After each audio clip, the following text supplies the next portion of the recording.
हर हर महादेव। कैसे हैं आप लोग? कमेंट बॉक्स में राधे राधे ज़रूर लिखिएगा। आप लोगों को पता ही है कि सावन जो है प्रारंभ होने वाला है। 2025 में सावन का महीना बहुत ही पावन होता है और शिव जी को मनाने का ये अचूक महीना।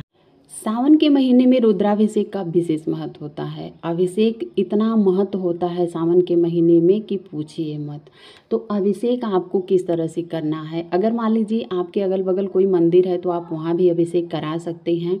अगर नहीं है तो आप किस तरह से जो है घर में भी अभिषेक कर सकते हैं।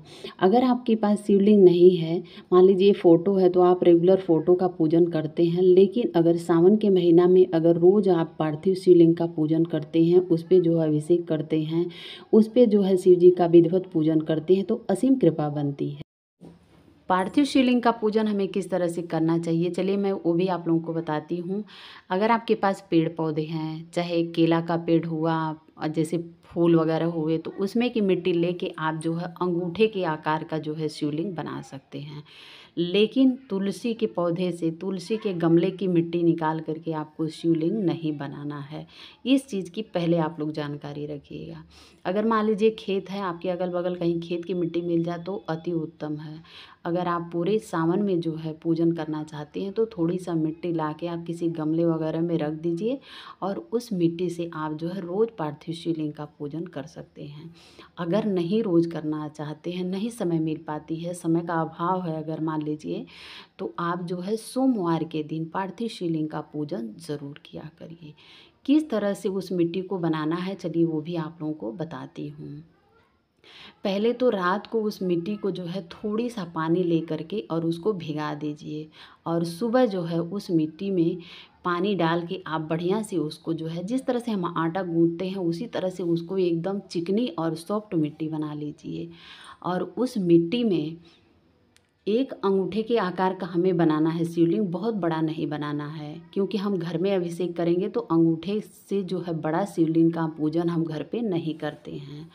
तो आपको उस मिट्टी में जो है थोड़ी सा घी और थोड़ी सा गंगा जल, थोड़ी सा गुलाब जल और थोड़ी सा उसमें शहद डाल के जो है उस मिट्टी को आटा के जैसे हमें गूंद लेना है बढ़िया से।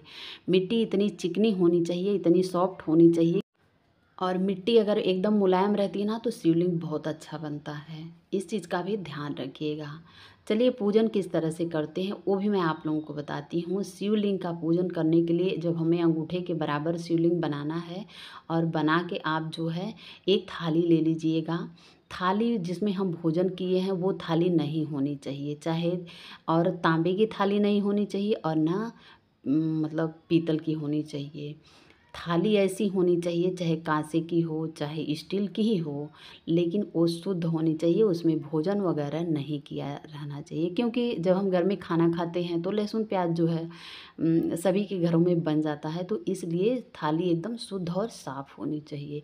और उसमें जो है हम अभिषेक करेंगे तो बेलपत्र का आसन देकर हम शिवलिंग को विराजमान करने के बाद हम जो है पहले दूध से अभिषेक करेंगे, फिर जल से अभिषेक करेंगे। आप चाहें तो पंचामृत से भी अभिषेक कर सकते हैं। धूप दीप दिखाइए, वस्त्र जो है अर्पण करिए।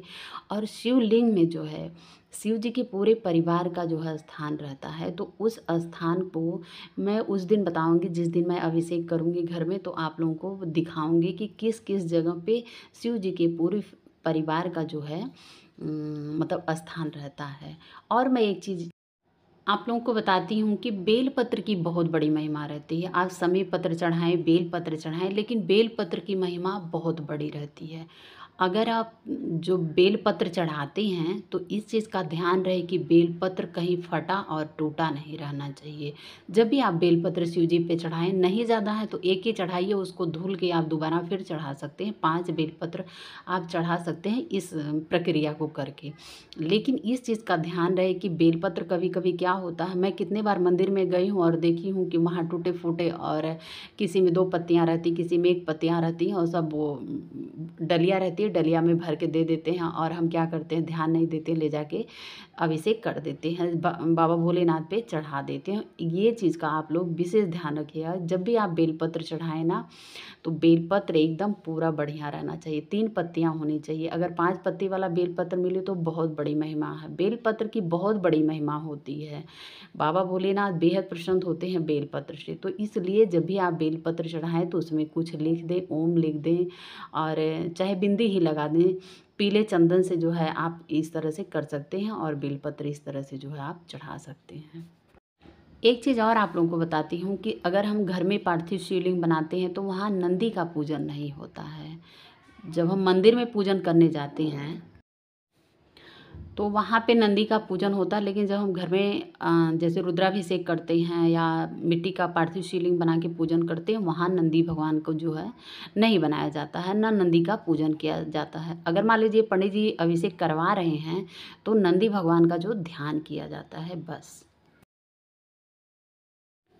तो आ गई मैं अपने किचन में, ज़रा दूध गर्म करूँगी और कान्हा जी को भोग लगाना है तो उनको पिलाऊँगी। पिलाने के बाद ये रात की रूटीन है, रात के समय मैं जो है वीडियो को शूट कर रही हूँ, और इसके बाद जो उनको दूध पिला के फिर उनको शयन करवाऊँगी। तो चलिए आप लोग भी एक झलक देख लीजिए। तो ये देखिए दूध हमारा गर्म हो गया, और मैं अभी इनके जो है सभी श्रृंगार को उतारूँगी। रात्रि में जब भी आप कान्हा जी का शयन करवाएँ तो इस चीज़ का ध्यान रहे कि जो भी उनके हैवी आभूषण वगैरह हैं, और ये डिजाइनिंग कपड़े हैं, पगड़ी है, सब निकाल के उनको जो है तभी शयन करवाना चाहिए। अगर नहीं है तो आप इसकी ज्वेलरी वगैरह सब उतार के तभी जो है शयन करवाइए। तो देखिए मैं दूध पिलाऊंगी। पिलाने के बाद रात्रि के समय जब आप शयन करवाते हैं तो दूध का सेवन करवा के, दूध का भोग लगा के तभी जो है अपने कान्हा जी को सुलाना चाहिए। तो उम्मीद करते हैं कि हमारी छोटी छोटी जानकारी आप लोगों को बेहद पसंद आएगी। अगर हमारी जानकारी पसंद आए तो हमारे चैनल गौरी गोपाल पे आप लोग जाइए, हमारी वीडियो को देखिए। वीडियो पसंद आए तो हमारे चैनल को लाइक करें, शेयर करें, सब्सक्राइब करें, बेल आइकन के प्रेस को जरूर टच करें, ताकि जो भी मैं पूजा के निमित्त, भक्ति के निमित्त जो भी जानकारी देती हूँ आप लोगों तक, उसका नोटिफिकेशन आप लोगों तक ज़रूर पहुँचे। जब भी आप कान्हा जी को दूध पिलाए ना, तो एक छोटा सा कोई सा रुमाल वगैरह हो लगा लीजिए, क्योंकि जो कपड़े रहते हैं इनके ना दूध गिरता है तो ख़राब हो जाते हैं। तो इस तरह से आप जो है ज़रूर लगा के पिलाया करिए, बहुत अच्छा रहता है। जो भी दूध वगैरह मान लीजिए गिरता है तो इस पर ही गिर जाएगा।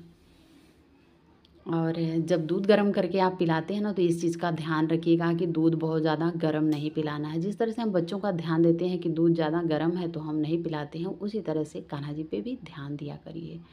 ये हमारे पालनहार हैं, ठाकुर जी हैं, इनकी सेवा करना हमारी अहोभाग्य है कि हम जो है इनकी सेवा, हमें उस लायक समझे हैं कि ये अपनी सेवा हमसे करवाने के लिए तत्पर हुए हैं।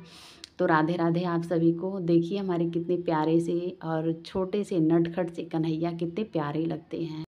तो मैं इनको दूध पिला रही हूँ, लेकिन ये दूध देखिए पी नहीं रहे हैं। बोल रहे हैं मैया मुझे ऐसे दूध नहीं पीना है, लोरी गा के सुनाओ। तो मैं बोली चलिए ठीक है, आपको लोरी गा के सुना देती हूँ। सोने की कटोरिया में दूध भात गोदिया, कन्हैया पुत्र हो, यशोदा घूमी घूमी कान्हा के खियावेली, चंदा के बुलावेली हो, मैया घूमी घूमी कान्हा के खियावेली, चंदा के बुलावेली हो। आरे आवा चंदा मामा, पारे आवा नदिया, किनारे आवा हो, चंदाया वहु अंगना हमार, कन्हैया मोर खेलस हो, चंदाया वहु अंगना हमार, कन्हैया मोर।